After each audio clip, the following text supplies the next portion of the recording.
guys, welcome back to my channel. It's your girl Tam here with Laugh and Grow with Tam, and on my channel I help you grow with real talk and a side of laughter. All right, y'all, so let's get into this video. I know you've seen the title and let's talk about it. So my journey with rejection, just this past 2 or 3 months, y'all, I have been getting hit left and right with feeling rejected. And the crazy part about it is I really thought that I was over this. Like, I thought that I was good with rejection. But the Lord, I know y'all, I've told y'all all year long, the Lord has really been dealing with me on just all the nooks and crannies in my heart and just working with me on stuff. And so I didn't realize it, but I'm still dealing with rejection.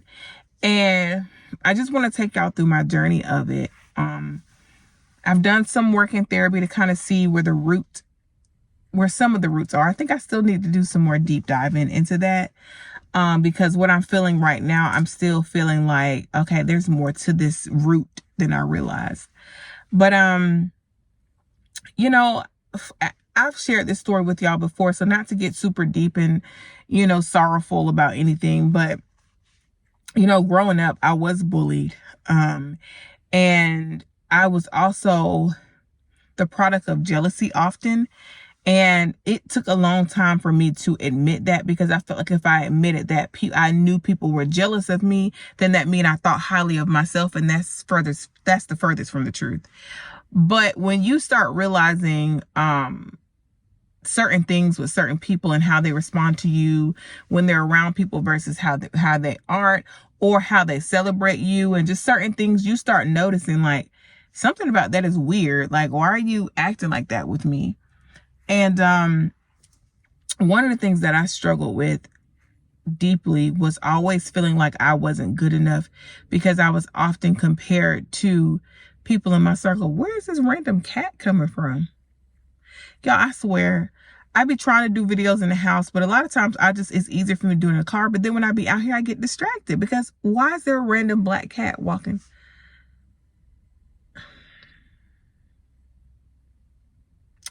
Anyway, back to what I was saying. I was in a lot of situations where I was compared, you know, to people. And one of the things growing up, my skin color, right? Being darker skinned, if you will, dealing with, how I looked, you know what I'm saying? My hair, just everything it was always a comparison. I often felt like I wasn't good enough because I was constantly comparing myself to others, and I always felt like I was always last pick, last choice. And so that kind of really stemmed where some of the rejection stems from. But like, even from I hate to say it like this, but like even family members, I just felt like I was always second choice in certain things. And I just never felt like I was enough. I always felt like I had to do a lot for people to notice me. And I believe that's where even like the entertainment portion of me kind of stems from. It's like I was always doing something to make people laugh, because I felt like, oh, if I make them laugh, you know, they'll want to be my friend if I entertain them. Because I knew at a young age I had talent. I knew how to make people laugh. I knew, you know, that I was different in that way. And now, as I've gotten older, it is a passion of mine. Like, I love making people laugh, but I also don't like being the butt of people's jokes. I also don't like being the center of attention. And that came from me getting some healing to realize that I actually don't like all this attention on me. However, I don't mind getting on here on this platform and sharing with people what I like to share, do what I like to do skits, you know what I'm saying? Talk about the things that are important to me, make you smile, make you grow, make you laugh. I love doing that. But there's a cap for me. Whereas before it was, I got to keep doing this. I got to stay on all the time because nobody's going to like me if not. And so I know that's where some of that stems from, but I really started experiencing rejection heavy. I would say like high school into college. Oh my God, that was probably where I experienced the most rejection. And how I handled it was probably very unhealthy, because the way I handled rejection during that time frame was that I went inward and I just was hard on myself. I was bad on myself. Nobody likes me. I'm just not going to stop. I'm going to stop talking to people, and I will isolate, and I will shut down. And people be like, oh, you acting funny. What's wrong with you? And it's just like, in my mind, I'm like, why do you care how I'm acting when you don't even acknowledge my existence? That's how I used to feel. And I would just shut down. And then when I got into college, even like later in college, into my early stages of my marriage, like I would literally just isolate myself. And it got to the point where after that, I was one of those friends that always wanted to talk. Did I do something? Is everything okay? Like, are we okay? Like, it was always a situation, my neighbor, always a situation where I felt like I had to do something wrong in order for people to reject me. Like, that's the only reason why they would reject me, because I did something wrong. So is everything okay? Are we still friends? That type of stuff. And after a while, it got old for me. And I just felt like, dang, like, why am I always feeling like people don't want to be around me? Why do I always feel this way? Why do I always, and that wasn't necessarily always the case, but that's how it was personified to me. It was like isolated incidents felt like everyday incidents. Does that make sense? Like, I may not be getting rejected every single day, but the one time I do get rejected, it feels like it's been happening all my life. It feels like it's been happening in this relationship all the time. So everything was personified. It was magnified for me. So if I'm in a friendship with someone, and y'all, simple stuff like, hey, do you want to go to the mall with me today? And they say they can't. I took that as like, I took that deep. And I'm like, well, why don't they want to go with me? And it could just be that they had to study for a test, or they already had plans. But I took that inwardly. And then from there, I'm like, they're not my friend. They don't want to be my friend. And it was so much.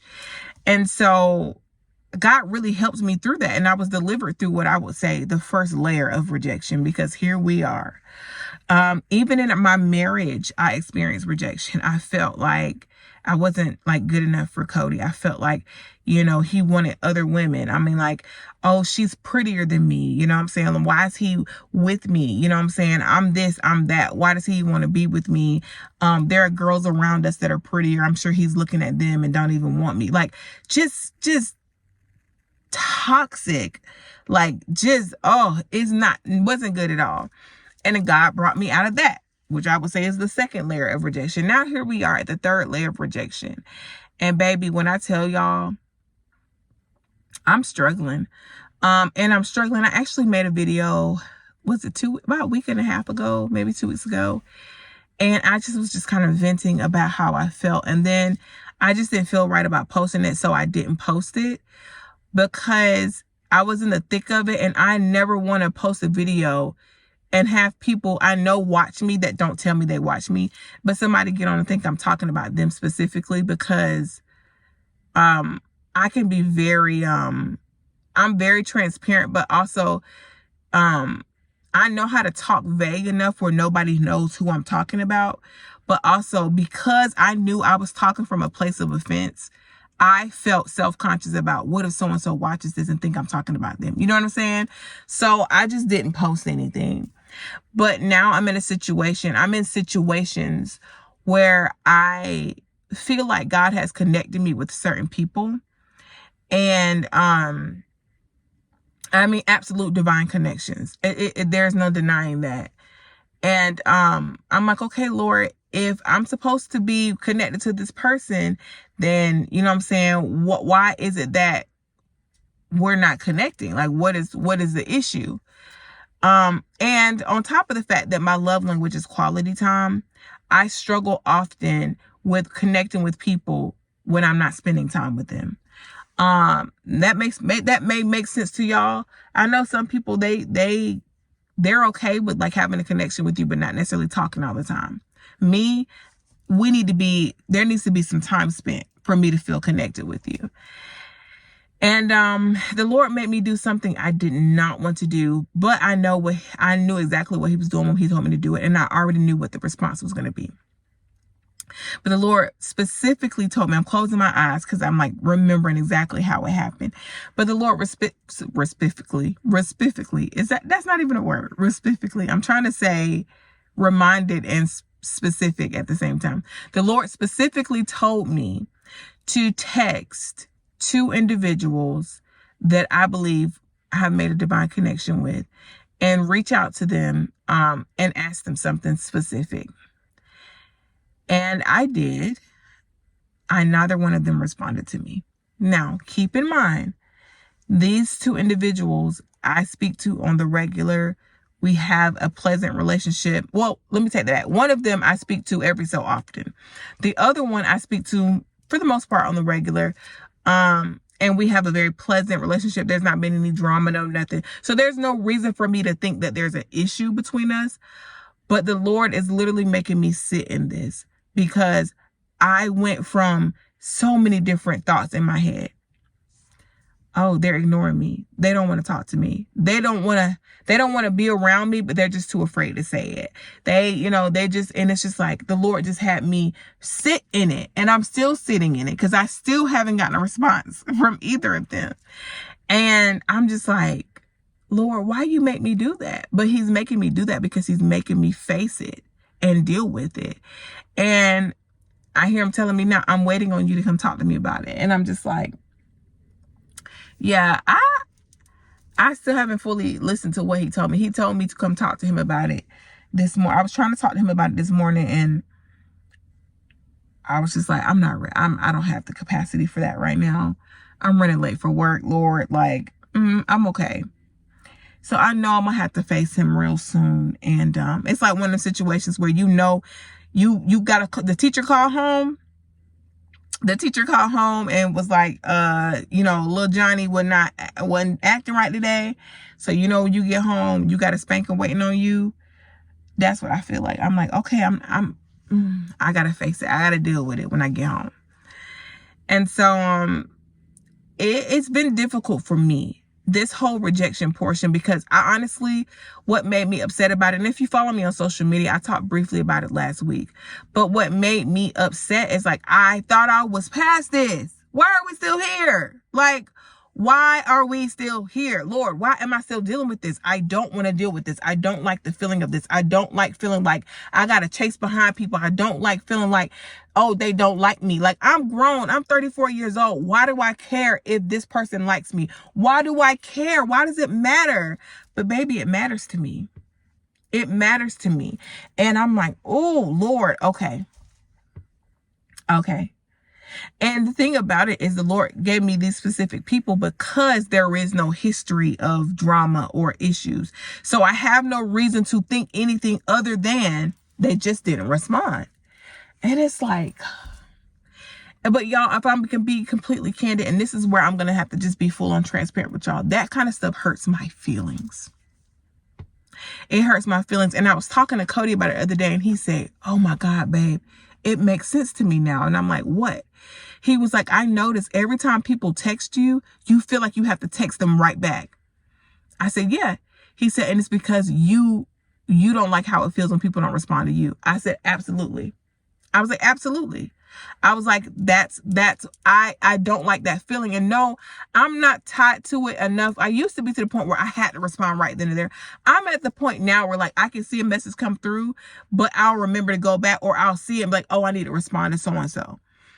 But I'm not going to leave you on red for 3 and 4 weeks. Like, I'm just not going to do that because I know how that makes me feel. Some people could care less. Some people are like, oh, they didn't respond, whatever. For me, I spiral. And it genuinely hurts my feelings because one of the things I did in therapy, I remember, I actually did a memory therapy session with my therapist. And one of the memories that I recalled was being ignored. I used to get, like, people used to ignore me and like do it and it was manipulation is what it was. Ignore me so I could panic and be like, what's wrong? And like try to do all these things to make them happy. And then they're like, oh, I'm not ignoring you. You know what I'm saying? I had a friendship like that. I actually had a couple of friendships where they would do that to me. And even now, y'all, it makes me feel ignored. And I hate feeling ignored because I feel like I would rather you just tell me you don't want to talk than to ignore me. I would rather you tell me, shut up, you ugly, get out my face, than you to ignore me. I just feel very disrespected when I get ignored. And the thing about it is, I don't know if anybody's ignoring me. I don't have proof that you're ignoring me unless you're like literally in my face and I'm talking to you and you turn your head. I mean, of course, obviously. But when it comes to text message, I have no proof of that. Yeah, it may say you read the message, but that don't mean that you ignored me. It may be that you read it and then completely forgot to respond. I'm one person that I do that all the time. I'll be like, oh shoot, I thought I pressed send on that message. And 2 days later, here I am responding. And of course I'm like, oh my God, I'm so sorry. I thought I pressed send. You know what I'm saying? I'm apologizing because, you know what I'm saying? But y'all, it really does hurt my feelings. It makes me feel this big. It makes me feel small. It makes me feel insignificant. It makes me feel like I don't matter. And so this is the journey that I'm on. It is difficult for me. I am struggling with it. I'm not even going to sit up here and tell y'all no lie. I am struggling with this. And so I know God, I'm excited to see how God plans on walking me through this and delivering me from this. I really am. Because it takes a toll on me. It does. It really does take a toll on me. It gets me to the point where I'm in tears. And if you know me, you know that I have a humongous heart. I get it from my dad. I get it honest. My dad has a huge heart. He's always wanting to help people, want to see people do good. And my brother is the same way. We're all three of us are built the same. Now, my mama, she got a really big heart. But she only got a big heart with certain people. She watch you first. See how you, I don't like how she do, no. She don't have access to this big heart. And it's so funny because I try so hard to be like that. And don't get me wrong, I have my people. Now, certain people I will. But my mama, she's very strategic. When she in your good graces, she'll do anything for you. But I'm the type of person, I'll do anything for anybody. I will literally be in a store with a stranger and see them struggling with something. And there I am trying to help them. That's just my heart. And so because of that, oftentimes people with big hearts, their hearts get crushed a lot. I wear my heart on my sleeve. And so y'all pray for me as I pray for you. But I just want to share this journey with y'all. This is just a transparent conversation. I know God is going to walk me through this, and then there'll be an update on what's going on. But I just want to share that with y'all. It's hard for me. But I'm going to push through. And I'm excited to tell y'all the journey, continue to tell y'all the journey of how this is going and what God is doing in my life concerning rejection. So anyway, I love y'all. And I'll see y'all in the next video.